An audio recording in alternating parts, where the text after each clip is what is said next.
Hey guys, this is Maria, and I know it's totally crazy that I am posting a video out here. I usually try to stay pretty quiet on social media, but I felt that this topic was so important, and I know a lot of my friends are impacted by this, and so I wanted to put together a video and actually show you a spreadsheet about some things. But the point of my video is to give you guys the whole truth, the whole story behind multi-level marketing, network marketing, or direct sales. And so, by the way, I only have like two videos on my channel, and the other video I did maybe a day or two ago, where I was just giving some definitions about what those terms even mean: multi-level marketing, network marketing, direct selling. So if you want to read more about that or listen to that, you can go watch that. But the reason I feel so compelled to share this information is because about 3 weeks ago, I started to do research into the industry itself. I was really interested in like the history of the industry and where it came from. And honestly, the more that I learned, like the worse and worse I felt. I feel like ashamed to be part of this industry. I am no longer, some of you know that I had a business with a multi-level marketing organization. I am no longer going to be a part of that, and I am not supportive of this industry at all.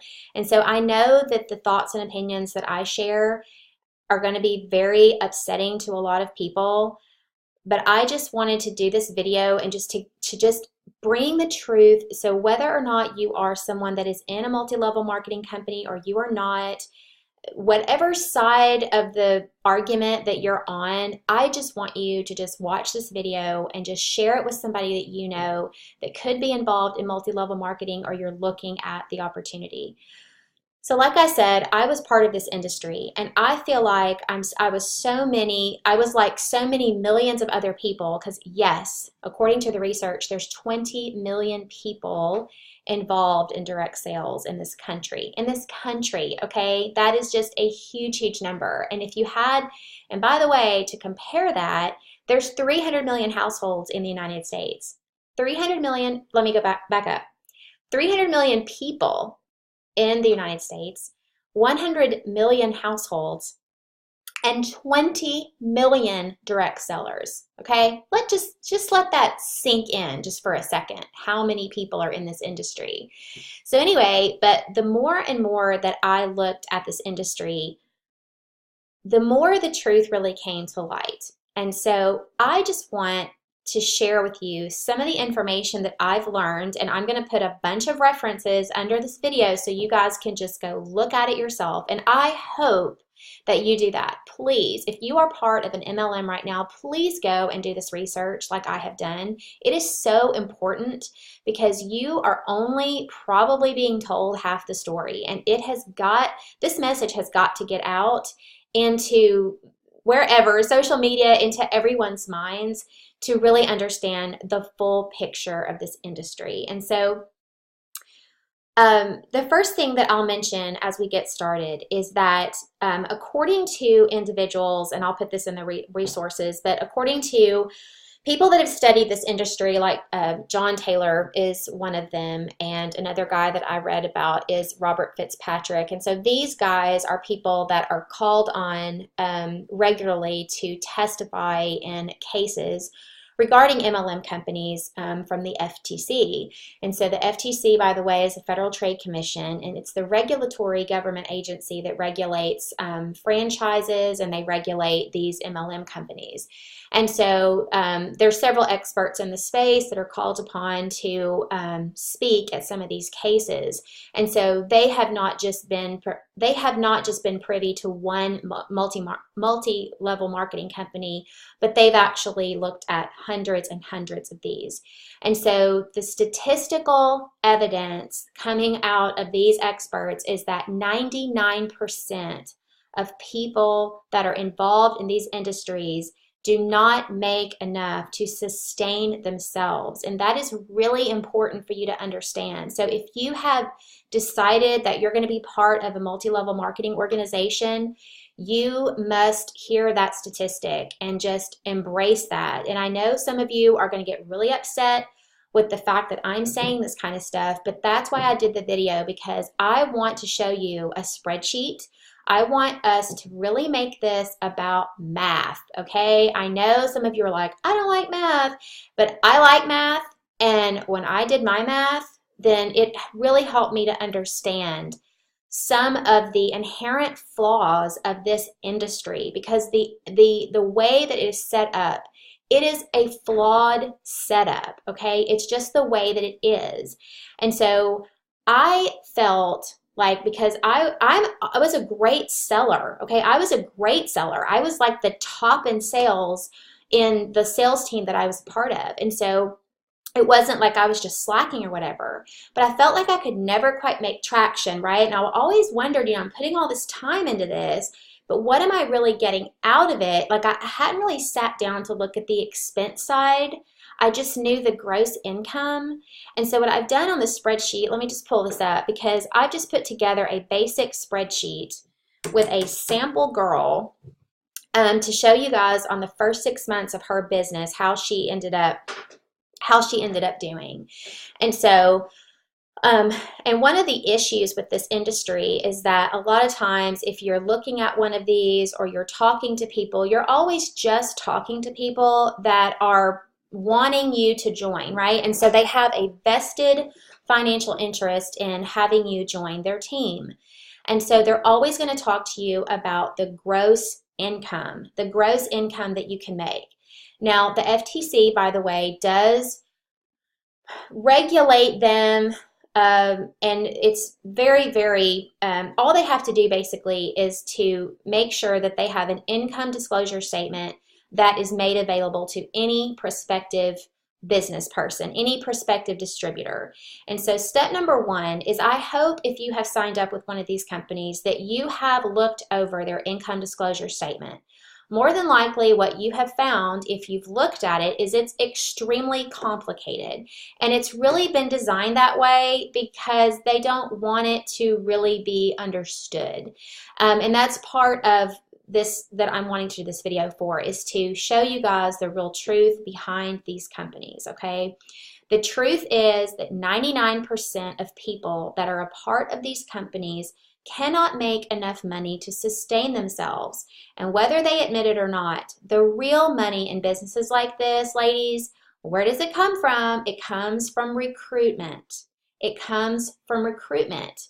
And so if you believe that you are starting this business and you're not interested in recruiting and all you want to do is sell product, just understand that there's only so much money that you can bring in, because the system is designed to pay you handsomely for recruiting other people, not for selling products. And I want to prove this to you using this mathematical example, okay? So let's go up to the top and we're going to look at Sally month 1 through 6, okay? So I'm showing you in column B the sales that Sally brought in that month. I'm showing you the commission. In this particular company, she makes a 25% commission on everything that she sells. We have column D, which is her sign-up fee. Column E is going to be any class materials, and I'll explain the rest of this as we go on. So let's say that Sally, she just found out about ABC MLM company, and she's so excited to get started. And so she has to join. We all joined, right? We all joined with some kind of a kit, fee, package, whatever you want to call it. You had to pay to play, okay? So you had to pay some amount of money. And so in this example, she paid $120, and that includes everything. That includes shipping fees, taxes, and all the other charges that are on top of that. So what she ended up doing also in month 1 is she spent $100 in class materials. And so this is maybe for extra demonstration things that she needs, or maybe some extra training materials, or whatever she feels that she needed. She's going to get some class materials. Now, one thing that you will have to pay for on a consistent basis is a website. And so I've put in a very modest $25 for her website. Now, this is not anything special, right? This is just a replicated website. These websites look exactly the same regardless of, your level in the company. It's just exactly the same website for all distributors, right? So the next column is going to be the personal orders. And so this is for orders that she places in her own name, okay? So we're going to have some of that in her business. We also have another column for accounting, bank, and supplies. And what I've done there is basically I'm including things like, if she's in business, then she's probably going to have to buy some postage, and she's going to have to buy some envelopes to mail things, and she's going to have to have like the obviously paying for the postage and paying for the shipment and all the materials. Also, I included in that $100, if she's in business, she needs to do her accounting. And so she needs to have an accounting software that she's using, like QuickBooks Online or FreshBooks or one of those simple business accounting softwares. And then finally in column I, we're going to capture her taxes. And we'll talk a little bit about that as we go along. And so month one, Sally has a great start to her business, okay? She's been reading the training materials, and, she's told that, you can just do this and you can be somebody at the very top, and that, you just want to be a great consultant, a great distributor. And so she's going out with a bang, and she does $400 in sales. Now, what you'll notice in column G is that she actually did put in a personal order of $200. And again, nobody made her do that, but she wanted to be a good consultant, right? She wanted to be a consultant that was really going to do the best that she possibly could. And so all she had was the $200, but she felt that she needed more products than she really got in her kit. And so she invested the $200 of her personal money into the business. And so that was basically 200 of the 400. So Sally made $100 in commissions that month. In month two, she really got on the phone with her friends and family, and she was sending them lots of Facebook messages, and she ended up booking some more parties or some more appointments, and she got up to $800 in sales, and she made $200 in commissions. Month number three, she did $600 in sales and made $150 in commissions. This is typically where most consultants, like myself, a lot of times would stop and just say, man, that's great. I have made $450 in my first quarter in the business. So man, I am so pumped. Well, let's look at the other side of the coin. That's the purpose of my video today. So what we have again, you'll see that in month two, the class materials, I didn't even include anything there. I figured she had enough from the first month. She's always going to have to pay that fixed expense of the website. She did not put in a personal order in month two, and she is going to have that $100 a month just for business supplies, etc. And you'll notice that she's putting in her taxes. And the way that I calculated this is just, it's wise business practice to set aside 25% of your income for taxes. So whether you pay your taxes quarterly or you pay them annually or whatever, it's a really good business practice to set aside 25% for taxes, okay? There's so much that you're probably not doing in your MLM business that you need to start doing to help track yourself and see how you're doing. So in month three, you'll see that she ended up putting in another $200 order, and she also had some class materials that she ended up buying, and then she put in $37.50 in the taxes. And so what you'll notice here is that at the end of her third month, she's actually at a loss of $670. So though she did bring in $450 in commissions, she's actually negative $670. So you know what? Hey, maybe Sally had a slow start, right? She just didn't do enough. She really needs to ramp it up. And hey, everybody that starts a business has to invest in it, right? So let's see how she does in the next 3 months. Now, some businesses are different than others, but some businesses will have some seasonality to their business. And so they might introduce new products or just something different. They might have different packaging during that time of year or different things. And so the companies may be trying to change and evolve and always introduce new things. And so she really finds in her business that, there is another season that she's going to do even better in. So she really starts to ramp it up here. So in month four, she does $2,000 in sales, which means $500 in commissions. Month five, she does $3,000 in sales and does $750 in commissions, and then she does $4,000 in sales and she's at $1,000 in commissions, and so she's really doing awesome. If you look at the difference in commission, you're going to see that she's made $22.50 in commission. So she has really done well for herself in these next 3 months, right? She's just doing really great. So she might be at the top. She might be getting the sales incentives. She might really be, being pushed towards leadership, recruit, recruit, recruit. All of this is really happening for Sally, and she's getting really excited because she's starting to see things take off. However, let's not forget about the other side of the coin. So let's look at how she's doing with her expenses. Her class materials are kind of ranging here anywhere from $100 to $30. Again, because it might be a different season, maybe she's investing in some new materials to help her advertise these new products or these new attributes of things that her business is offering her. She still has her fixed expense of a website. She does end up putting in some other personal orders because, again, if you have a new face lotion that the company comes out with, or you have another new product that's coming out, Sally's really doing good, and everyone's giving her kudos that she's really growing, and so she wants to have the latest and greatest products as well. So she's really starting to put in those personal orders to make sure that she has the products that people are going to expect her to have. And then she also has her $100 a month in her just business accounting tools and all of those. You'll notice that obviously her taxes are a variable expense because her income is variable as well. And so she has done awesome. So she has basically made $682.50 in profit from the second quarter in her business. But don't forget that she had the $670 loss in that first quarter. And so sadly, at the end of 12 months, Sally MLM has only made $12.50. So I want you to just think about that for a second. I want you to think about your multi-level marketing business, or maybe you know of someone that's in this business, and I just want you to take a minute to sit down and think about why you are doing this business. You might be doing this business because you want to make friends, and that's awesome. You might be doing this business because it makes you grow as an individual. That is awesome. You might be doing this business because you feel that you can make a difference in other people's lives. That is awesome. But you have to understand that if you are doing this business to make money, the chances are you will not.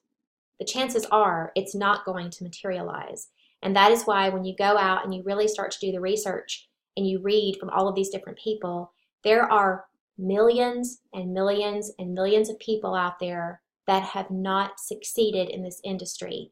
In this video, I'm not going to go into all the reasons why, all the myths that I found. I'm going to be writing that. I actually have a blog that I write on for single moms. If you want that, even if you're not a single mom, that's where I'm going to be writing. I'm going to be doing a series on this industry because I believe if there's anybody that's targeted for this type of thing, it's single mothers. And I really want to bring financial literacy to this group of people, and because I feel that I've made a huge mistake in not doing the due diligence before now, but I've done it. And so now I want to share that information with as many people as I possibly can, because I want you to understand the whole picture here, the whole picture. So if you're involved in multi-level marketing, I would please ask you that within the next 24 hours of watching this video, please sit down with your credit card statements. Please sit down with your bank statement. Just take a look at the last 6 months of your business, and I want you to know that number. You've got to know the number. You can't hide from it. You just can't. And then whatever that number is, if you're making a profit, girl, that's awesome. That is awesome. Then keep going. If you feel like it's something for you and you want to keep going, absolutely do it.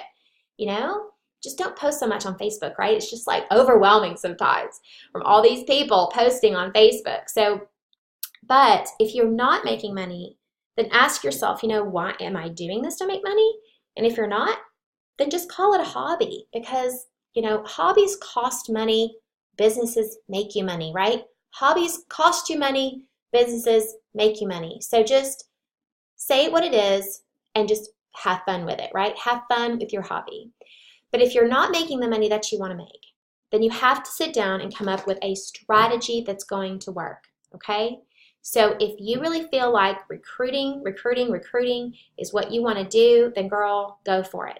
All I'm going to tell you is this. You have to know where you are in the chain. You have to know where you sit compared to the very first person, compared to the person at the top. The person at the top is a lot of times the CEO of the organization. That's the person at the top, the owner, the founder, somebody like that. And then the people that came in towards the beginning, right, they're going to be pretty high on the pyramid. So if you look at people that have been in a long time, more than likely, well, it's a guarantee that they're higher than you are. And so where are they and where are you? And again, this video is not to go into the math of actually how MLMs have been built, but it's just to ask, you've got to know that. If you're with a brand new startup company, then yeah, your chances are greater. But if you're with a company that's a very mature company, it's been around 10, 15, 20, 30 years, then the chances of you ever making it to the very top are pretty much zero.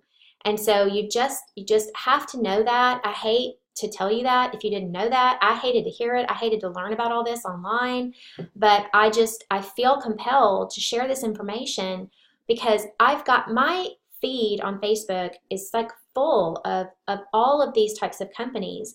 And I apologize if I have offended anyone. I really don't even try to post anything on my personal page. I have a private group that is now ended, but I had a private group and that was for that purpose. I only wanted people in that group that genuinely wanted to be there.